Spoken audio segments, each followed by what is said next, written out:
안녕하세요 여러분들, 만나서 반갑습니다. 크래프트 스튜디오의 제이비션입니다. 오늘은 지금 현재 미국에서 NAB를 하고 있죠. NAB라고 하면 미국의 코바 이런 느낌이죠. 확실히 미국의 큰형님들, 영상에서도 양형님들이 하시는 행사다 보니까 굉장히 많은 제품들이 막 쏟아져 나가고 있어요. DJI, 니시 뭐 안 가리고 수많은 제품들이 쏟아져 나가고 있는데, 그 중에서도 이번에 블랙매직이 범상치 않습니다. 블랙매직이 이번에는 제작 장비, 중계 장비, 뭐 클라우드 장비 안 가리고요, 너무 많이 나와가지고 사실 다 다루고 싶었는데 1시간짜리 영상이 될 것 같아가지고 3편으로 나누게 되었고요. 오늘은 제작 장비에 대해서 다뤄볼 예정이고, 다음에는 2011 IP가 탑재된 수많은 중계 장비들, 그리고 이번에 중계 장비들에서도 독특한 장비들 많이 나와가지고 그런 장비들에 대해서 얘기를 해보고, 다음에는 또 이제 다빈치 리졸브랑 블랙매직 클라우드 뭐 소프트웨어 이런 얘기를 한번 해보도록 하겠습니다. 일단은 블랙매직의 제작 장비에 대한 업데이트입니다. 4개의 제품을 준비했고요. 이거 다 재밌습니다.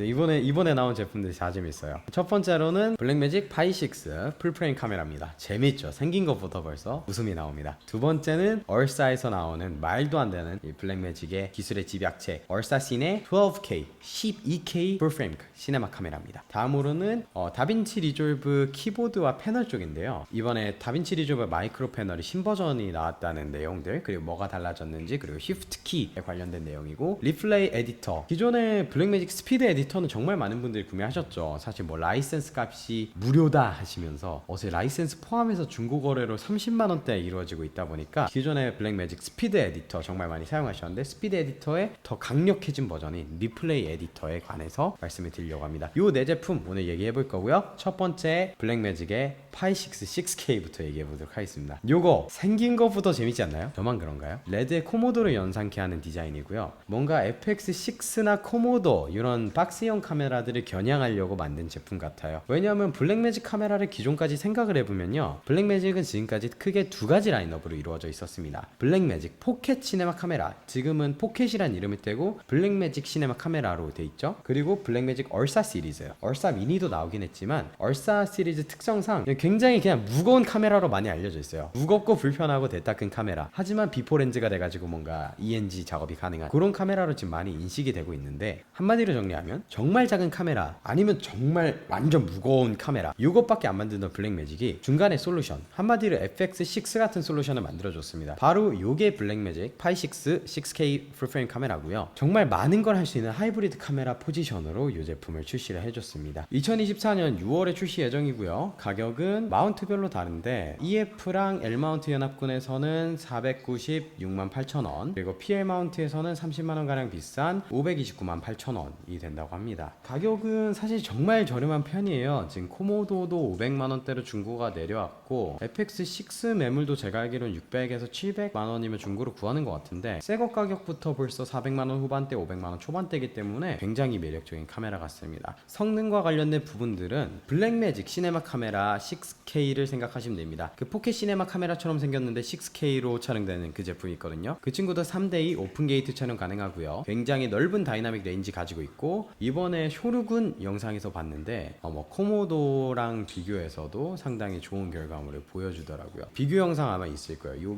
여기인가요? 여기서 볼 수 있을 것 같은데, FX3랑 블랙매직 시네마 카메라 6K랑 코모도 6K 해가지고 비교하는 영상이 있는데, 제 채널 영상은 아니지만 그거 보시면 이 친구의 성능이 어느 정도겠다 정도는 감이 오실 겁니다. 그리고 폼팩터가 굉장히 재밌어요. 제가 제일 먼저 말씀드린 것처럼 얼싸와 블랙매직 포켓 시네마 카메라 사이에 있는 하이브리드 형태의 카메라이기 때문에 폼팩터가 정말 재밌습니다. 배터리도 재밌고요. 배터리 먼저 설명을 드릴게요. 저는 이 배터리가 제일 재밌는 부분 같은데, 현재 FX6에서 사용하는 배터리와 동일한 배터리를 사용하고 있습니다. 블랙매직의 가장 큰 장점이죠. 배터리 마운트를 독자적 규격으로 만들거나 카메라 렌즈 마운트를 독자 규격으로 만들지 않기 때문에 가능한 일이라고 생각하고요. 사실 저는 어느 생각까지 들었냐면, 너네 FX6 쓰다가 너네 그 이미지 퀄리티 그렇게 안 나오지 하면 파6 6K를 사라, 이런 내용으로 살짝 인지가 되었어요. 그래서 굉장히 가볍고 효율적인 FX6의 배터리를 그대로 사용하고 있고요. 옆에 측면에 보시면 지금 저기 4인치 디스플레이가 그냥 딱 박혀있죠. 옆으로 틸트나 이런 건 전혀 되지 않는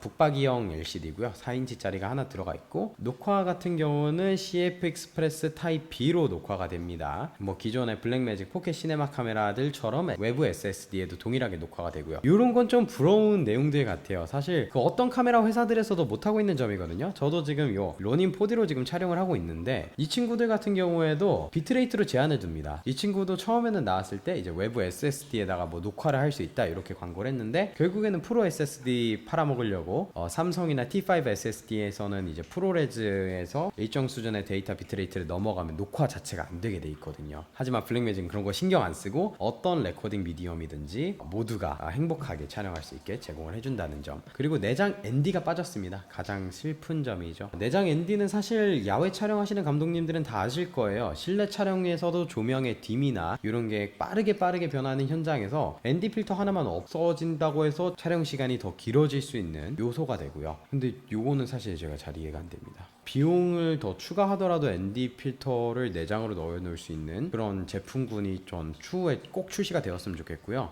지금 이 제품 같은 경우는 EF 마운트랑 PL 마운트를 언급하는 것 자체가 캐논에 빨간 뒤에 둘러져 있는 렌즈를 쓰라고 만든 제품이 아니라 굉장히 다양한 시네마 글래스를 쓰라고 만들어 놓은 제품이에요. 시네마 렌즈를 쓰라고 만들어 놨는데 ND 필터를 사각 필터나 원형 필터 뭐 틸타나 스몰리그에서 나온 미니 매트박스를 써가지고 원형 필터를 사용하는 거는 제가 봤을 때는 조금 불편한 점 아닌가 싶습니다. 거기에서 굉장히 많은 호불호가 갈릴 것 같아요. 그리고 제가 지금까지 계속해서 말씀드리는 중요한 포인트 중에 하나가 제가 생각했을 때 파이6 6K라는 이 카메라는 하이브리드 카메라입니다. 중계에서도 사용하고 녹화에서도 사용해 이런 좀 포인트가 강한 카메라라고 생각을 하거든요. 이게 왜 그런지도 바로 설명을 좀 드리겠습니다. 이게 제가 왜 하이브리드 카메라라고 생각하냐면 제작 기능과 라이브 기능이 둘 다 고루고루 강화가 돼 있어요. 일단은 제작 기능 먼저 설명드릴게요. 지금 뭐 레드도 그렇고 아리도 그렇고 수많은 카메라 컨트롤 앱이 있지만 소니도 그렇고요. 소니는 이번에 뭐 크리에이터스 앱으로 바뀌었나 그랬죠? 근데 블랙매직 같은 경우는 이번에 블루투스를 통한 카메라 컨트롤이 가능하다고 합니다. 와이파이를 전혀 쓰지 않고 카메라 피드백을 전혀 볼 수 없어요. 근데 대부분의 제작 현장에 계신 감독님들은 아시겠지만 지금 뭐 시네뷰, 홀리랜드도 많이 보급화가 돼 있고 하기 때문에 무선 송수신기로 모니터링하는 환경이 그냥 너무 당연시 돼 있습니다. 와이파이로 카메라를 컨트롤해 보신 감독님은 아실 거예요. 와이파이는 가끔씩 끊기는 이슈가 존재합니다. 요거를 아예 없애고자 저는 블루투스로 화면은 보이지 않지만 카메라 컨트롤만 가능하게 블랙매직이 했다라고 생각을 하고요. 그리고 나서 수많은 익스펜션 포트들입니다. 사실 로닌 4D만 해도 별도의 XLR 인풋을 하고 BNC를 통해 가지고 타임코드를 입력하고 로닌 4D 같은 경우도 3.5mm로도 타임코드를 넣을 수 있어요. 하지만 BNC로 타임코드를 넣고 SDI로 비디오 시그널을 출력하기 위해서는 별도의 익스펜션 플레이트가 필요합니다. 파이6 6K 같은 경우는 크게 부피도 늘어나지 않으면서 이 모든 포트들을 담고 있어요. 그거는 저는 제작 환경에선 굉장히 큰 장점이라고 생각합니다. 이 제품 같은 경우는 이미 대부분의 제작 환경에서 쓰기 정말 알맞은 카메라의 형태를 벌써부터 갖추고 있다는 생각이 정말 많이 드는 카메라예요. 제작과 관련된 내용만 벌써 들어도 제가 지금 로닌 4D로 저를 찍고 있지만 이 카메라 정말 한번 구매해보고 싶은 카메라라는 생각이 정말 많이 들어요. 근데 여기에 라이브 관련된 기능들도 전 대거 들어갔다라 생각을 합니다. 블랙매직 OS에 관련된 지점이 하나고, 그리고 이거는 RTMP랑 SRT 관련된 내용인데 블랙매직 OS에서 지금 아웃풋별로 어떤 게 어떻게 아웃풋이 될 수 있냐를 지정할 수 있어요. 뭔 소리냐면 포트가 다양하게 있겠죠. 뭐 SDI 포트, HDMI 포트, 뭐 SDI 포트가 A 포트, 뭐 B 포트 이렇게 될 수도 있겠고, 그 각각의 포트에다가 클린 피드를 전송할 건지 컬러를 먹인 걸 전송할 건지 카메라 UI를 보이게 할 건지 아닌지를 결정이 가능합니다. 제가 지금 현재 로닌 4D 쓰고 있으니까 이게 굉장히 큰 애로사항으로 다가오고 있는 건데요. 로닌 4D 같은 경우는 17:9 고정으로 카메라 비율이 들어가기 때문에 대부분의 라이브 현장에서 라이브 카메라로 로닌 4D 쓰는 거 굉장히 어려워요. 이게 화면이 깁니다. 좌루로 조금 더 길어가지고 16:9 비율을 넘어서니까 좀 사실 라이브 현장에서 대부분의 카메라랑 섞어 쓰기에는 답이 없어요. 근데 그 부분이 이제 가능하다는 점이랑 블랙매직 시네마 카메라 6K에서도 안 되던 점인데 카메라 내부적으로 SRT와 RTMP 스트리밍이 가능합니다. SRT는 이번에 RTMP 이후에 지금 좀 많이 각광받는 네트워크 비디오 프로토콜인데 저희도 최근에 SRT를 이용해가지고 이원 중계를 한번 해봤어요. 그런데 단일 LTE 신호로도 굉장히 안정적인 신호를 전송이 가능합니다. RTMP로 송출할 경우에는 보통 4채널 본딩, 뭐 3채널 본딩 해가지고 LTE 신호 여러 개를 묶어가지고 하나의 강한 유선 네트워크처럼 굉장히 강한 신호를 만들어서 전송을 하는데, SRT 같은 경우에는 굉장히 컴프레션도 굉장히 좋은 것 같고, 그리고 시간 데이터를 같이 보낸대요. 타임코드 데이터를 같이 보내기 때문에 싱크 밀림이나 이런 게 전혀 없이 단일 LTE 데이터로도 저희가 뭐 4메가빗 정도만 확보가 돼도 굉장히 깨끗한 비디오 시그널을 보낼 수 있는 걸 저번에 이원 중계하면서 한번 깨달았어요. RTMP 같은 경우는 뚝뚝 쭉 끊기는데 LTE 신호 하나만 묶으면 SRT는 굉장히 잘 뿜어내다 보니까 이런 뿜어낼 수 있는 이런 네트워크로 뿜어낼 수 있는 기능 자체가 내장이 되어 있고, 그리고 핸드폰을 뭐 C타입에서 라이트닝 커넥터 이런 거 활용해 가지고 핸드폰을 핫스팟 기기처럼 사용할 수 있어요. 그래서 바로 네트워크 전송도 가능하고 녹화본도 뭐 클라우드에 올릴 수 있고. 그래서 제 생각에는 블랙매직이 이제 정말 하이브리드 카메라 시장, 저희가 흔히 쓰는 FX6, 뭐 로닌 4D, 레드컴 어로, 뭐 캐논 같은 경우는 뭐 C70 정도의 라인업까지도 이제 넘보고 있지 않나. 근데 넘보는데 그냥 넘보는 게 아니라 정말 이를 갈고 정말 칼날을 잘 갈아가지고 시장에 접근했다는 생각이 정말 많이 드는 카메라입니다. 그럼 다음 제품으로 넘어가 보겠습니다. 얼사신의 12K 풀프레임 시네마 카메라입니다. 블랙매직이 지금까지 디지털 카메라를 한 12년 정도인가 10년 정도인가 만들어 왔대요. 개발하게 된 모든 기술의 집약체라고 생각하시면 됩니다. 2023년 5월부터 배송 가능하다고 하고요. PL 마운트를 제공하고요.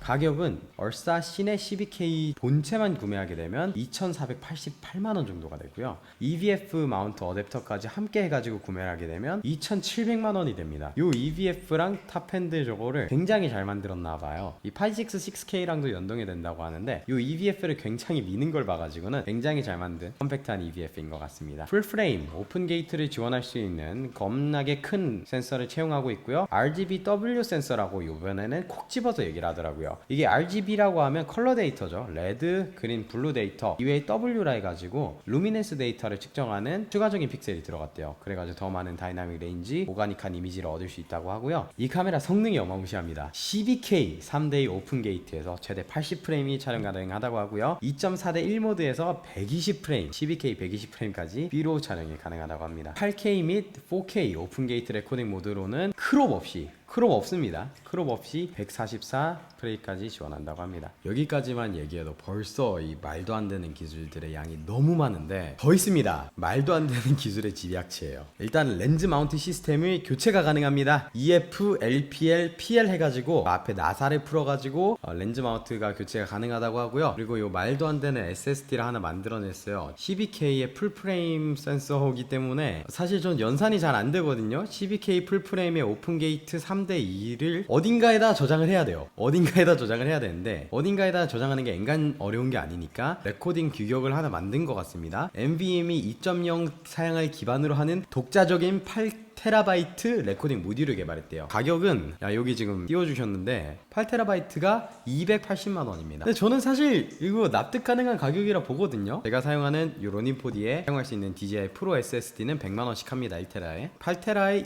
280만원이면 어떻게 보면 굉장히 괜찮은 가격 같아요. 그리고 새로운 레코딩 포맷이 나왔기 때문에 이 레코딩 포맷은 당연히 뭐 SD카드 있으면 SD카드 리더기 필요하듯이 미디어 닥이라는 제품도 하나가 또 새로 출시가 됐습니다. 한 300만원 정도 하는데 얼타미니 12K에 사용하는 이 SSD에서 정말 빠르게 업로드하고 어디로 보낼 수 있고 이런 덕 제품도 따로 나왔습니다. 이것만 들어도 정말 신기능이 많은 제품인데 전력 소모가 어마무시하겠죠. 12K의 3대2 풀프레임 오픈 게이트예요. 이번에 V마운트 아시죠? V마운트에서 B마운트로 바뀌었습니다. 에리에 B마운트 24V 배터리 시스템을 탑재했습니다. 지금 커머셜 카메라에서 B마운트를 사용하는 카메라가 많지 않아요. 아직도 대부분의 카메라 뭐 FX9, FX6, 소니 베니스, 뭐 레드컴 어로까지 대부분 V마운트 배터리를 사용하는데 B마운트 배터리 나온 지는 꽤 됐죠. 이 마운트 자체는. 근데 아직까지 채택하는 카메라가 많지 않았어요. 그 정도로 고용량 전력을 사용할 일은 없었고 B마운트 배터리가 아직까지는 하이스펙 배터리이기 때문에 굉장히 비쌉니다. 블랙매직 얼사신의 12K에서는 새로운 마운트, 새로운 B마운트, 앞으로 표준이 될 B마운트 규격을 먼저 채택했다라고 생각하시면 될 것 같습니다. 그리고 내장 ND 필터 이 가격이 없으면 안 되죠. 그러나 이 가격 치고 지금 수많은 기능들이 들어가 있긴 한데 ND 필터 당연하게 들어가 있고요. 5인치 디스플레이, 이 디스플레이가 야무지더라고요. 옆으로 이렇게 슉 하고 튀어나오는데 디스플레이가 5인치짜리 큼지막한 게 하나 박혀 있습니다. 이 부분들은 이제 866K랑 동일시되는 내용인데 블루투스 컨트롤 가능하고요. 그리고 실시간 스트리밍 내장 기능을 가지고 있다고 합니다. 가장 저는 놀랐던 점을 한 가지를 뽑자 하면 초당 4기가까지 나와요. 80프레임으로 12K 80프레임 3대2 오픈 게이트를 찍으면 초당 4기가씩 나온다고 합니다. 4기가 빛인 줄 알았는데 기가 바이트 같아요. B가 대문자더라고요. 기가 비트면 소문자 B, 기가 바이트면 대문자 B인데 기가 바이트입니다. 4GB 초당. 그래서 지금까지 종합한 내용들을 보면 사실 2,400만원이 엄청나게 저렴한 가격이에요. 2,500만원이죠. 2,500만원이 정말 말도 안 되게 저렴한 가격이고 말도 안 되게 좋은 카메라 시스템을 만들게 되었다. 12K까지 저희가 쓸 일이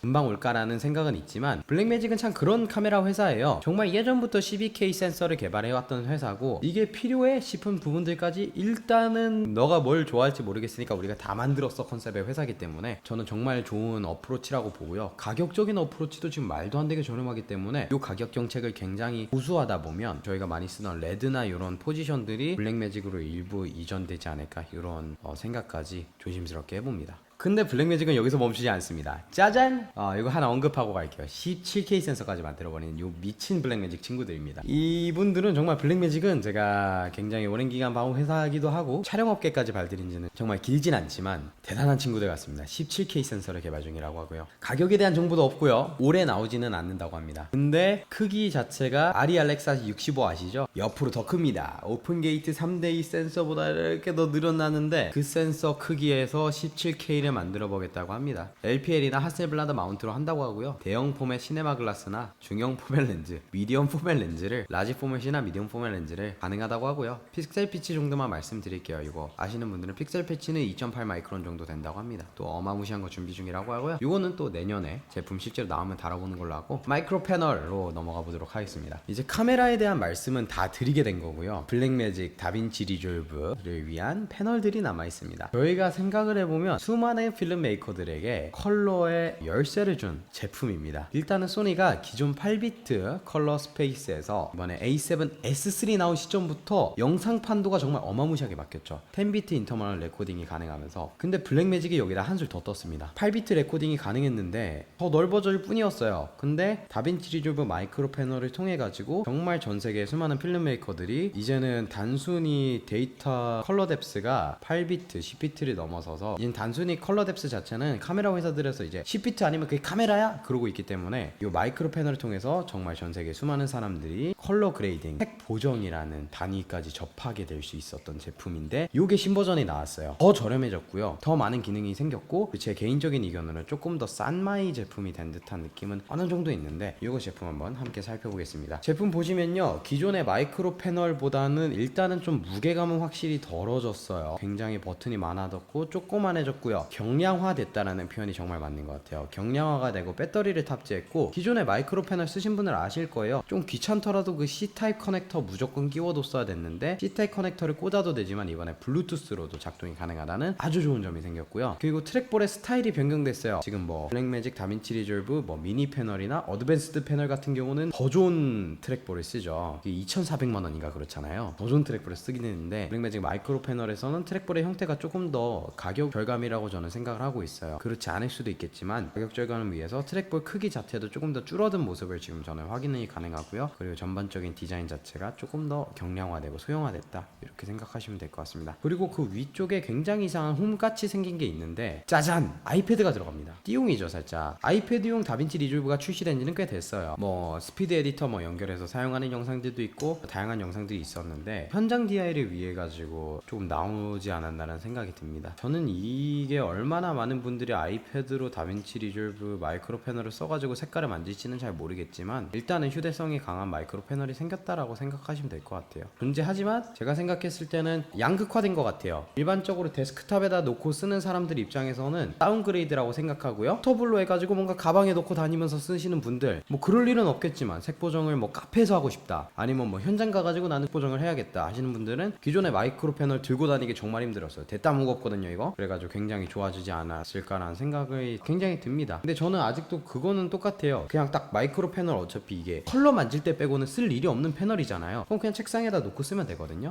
기존 스타일처럼 책상에 놓고 쓰실 분들을 위해서는 그냥 기존 마이크로 패널이 낫지 않나. 물론 가격은 조금 더 저렴해졌습니다. 한 80만원 정도? 그렇게 저렴해졌는데 기존 마이크로 패널이 낫지 않나라는 생각이 강하게 듭니다. 이 부분이 업데이트 됐죠. 기존의 미니 패널에서도 보지 못했던 조금의 메이저 업데이트들이 생겼습니다. 복사 붙여넣기 버튼이라든지 키프레임 트래블 버튼이라든지 요게 사실 기존의 마이크로 패널의 단점이라고 하면 마이크로 패널을 사용하고도 엘가토의 스트림덱 이런 거 사용해가지고 추가적인 단축키들을 많이 썼어야 됐었거든요. 다빈치 리졸브 마이크로 패널 가지고만 사용하기 조금 힘들었는데 그런 외부적인 뭐 엘가토의 스트림덱이나 이런 거에 의존도를 좀 많이 줄여줬습니다. 패널 내에서 다 된다는 소리예요. 복사 붙여넣기 키도 생겼고요. 뭐 노드 관리하다 보면 많이 필요하죠. 그리고 키프레임 트래블 키 키보드를 굳이 써야 됐던 다빈치 리졸브 마이크로 패널을 두고도 옆에다 키보드를 놓고 써야 되는 그런 대부분의 기능들이 마이크로 패널에 많이 들어갔고요. 쉬프트 키가 생겼습니다. 쉬프트 업이랑 쉬프트 다운 키가 생겼는데 키보드에 있는 그 쉬프트 키 맞다라고 생각하면 돼요. 사실 쉬프트 키보다는 저는 펑션 키에 가깝다고 보거든요. 기존에는 F1, F2, F3, F4 이렇게 쓰다가 펑션 키 누르면 막 밝기 조절되고 막 소리 조절되고 그렇잖아요. 그런 기능이랑 굉장히 비슷하다 생각하는데 어떤 개념이냐면 제가 시리얼 노드를 통해서 설명을 드릴게요. 애드 노드 버튼이 있어요. 딱 눌러가지고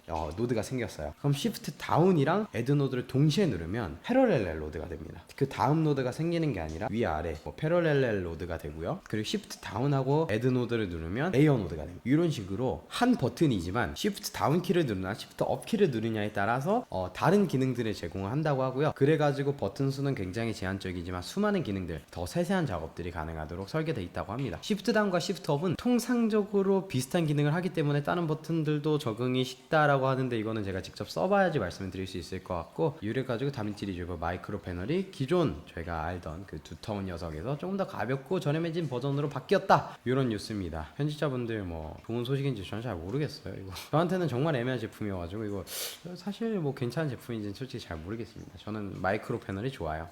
다빈치 리졸브 리플레이 에디터가 생겼습니다. 피드 에디터의 강화된 버전이라고 생각하면 되고요. 피드 에디터가 가지고 있는 모든 점들을 가져다가 멀티캠 편집에서 조금 더 쉽게 사용할 수 있게 만들어 놨어요. 일단은 피드 에디터랑 동일하게 블루투스를 지원하고 내부에 인터널 배터리가 굉장히 큼지막한 게 들어가 있고, 사실 스피드 에디터보다 한 20만원 정도 올랐다고 생각하시면 될 것 같아요. 81만 1,800원이라고 하고요. 저는 사실 이 제품이 라이브 송출용 제품인 줄 알았어요. 실시간 리플레이를 위한 제품인 줄 알았는데 그냥 라이브 하고 나서 편집을 조금 더 쉽게 해주는 제품으로 이해를 했고요. NAB 끝나고 나서 한국에서 코바 열리게 되면 제가 요거는 코바 가가지고 직접 사용하면서 좀 세세한 리뷰를 남겨보도록 하겠습니다. 정말 딱 그렇게만 생각하시면 돼요. 스피드 에디터예요. 스피드 에디터인데 멀티캠으로 저희가 편집을 하면 어떤 단점들이 있죠? 카메라를 굉장히 다양하게 많이 쓰죠. 카메라에서 일부분만 이렇게 인, 아웃 잡고 업핸드 하고 싶을 때 그 기능을 정말 빠르게 수행할 수 있는 제품입니다. 일단 POI예요. POI 버튼이 있다라고 합니다. 마커랑 조금 다른 개념인 게, 마커는 이렇게 멀티캠 타임라인이 쭉 있으면 그 타임라인에 이 부분이 내가 뭐 노트를 남기고 싶어, 그런 건데, 포인트 오브 인터레스트는 타임라인에 있는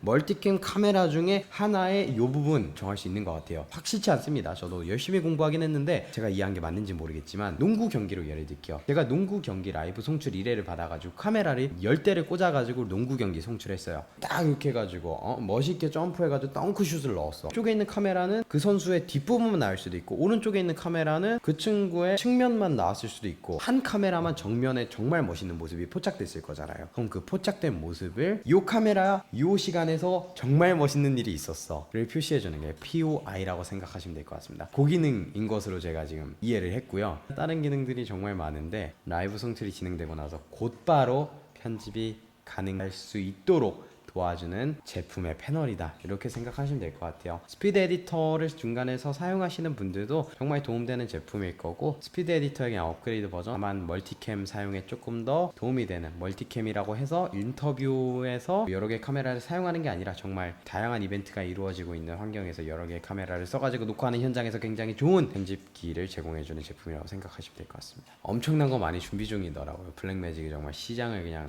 잡아버리려고 말도 안 되는 시스템 들을 많이 제작하고 있기 때문에, 그런 부분들은 제가 또 다룰 수 있으면 이 로닌 포디 제가 들고 갈게요. 로닌 포디 들고 이 마이크 같은 거 하나 들고 개뻘쭘하게 코바 가가지고 제가 직접 사용해 보면서 이런 제품들을 엮어 가지고 어떤 세트에서 사용할 수 있는지, 그거는 다음 달 정도에 다뤄보도록 하고요. 오늘 영상은 그래서 4가지 제품 다뤘죠. 17K 센서까지 하면 5가지 뉴스인가요? 파이6 6K 제품이 출시되었다는 점, 그리고 얼사 미니 12K라는 말도 안 되는 프로덕션 카메라가 2개가 출시된 거, 그리고 전설적인 마이크로 패널의 V2 버전이 출시가 되었고, 스피드 에디터의 조금 더 진화된 버전인 리플레이 에디터가 나왔다. 사실 최근에 유튜브에서 보시면 아실 거예요. 대부분 영상 제작자들 때깔이 완전 좋아졌어요. 다빈치 리졸브 덕분입니다. 굉장히 DI나 이런 거를 개인분들도 요새 완전 잘하시기 때문에 FX3로 정말 말도 안 되는 영상들 많이 나오고 있기 때문에 이렇게 해가지고 블랙매직의 제품들 모두 정리해봤고요. 요거는 제작에 관련된 제품입니다. 지금 중계 쪽에서 벤치랩에서도 어마무시한 제품들이 쏟아져 나왔고 클라우드에서도 어마무시한 제품이 쏟아져 나왔고 벤치 리졸브 스튜디오에서도 정말 어마무시한 기능들이 많이 추가가 됐다라고 하더라고요. 이렇게 얘기하니까 또 4개 영상을 만들어야 되네요. 굉장히 지금 다빈치카에서 블랙매직이 이번에 일을 갈고 나와가지고 저희가 지금 열심히 정리 중에 있고요. 오늘도 하루 종일 정리하고 공부했어요. 제가 옛날에 바식스 오픈컴도 미리 받아가지고 제가 글로벌 테스터처럼 미리 사용을 해본 적이 있는데 그럴 수 있는 기회들이 있으면 이런 제품들도 출시되기 이전에 먼저 가지고 와가지고 여러분들께 보여줄 수 있는 자리도 앞으로 계속해서 마련해 보도록 하겠습니다. 지금까지 제이비전이었고요. 오늘 영상 여기까지 하도록 하겠습니다. 시청해주셔서 감사합니다.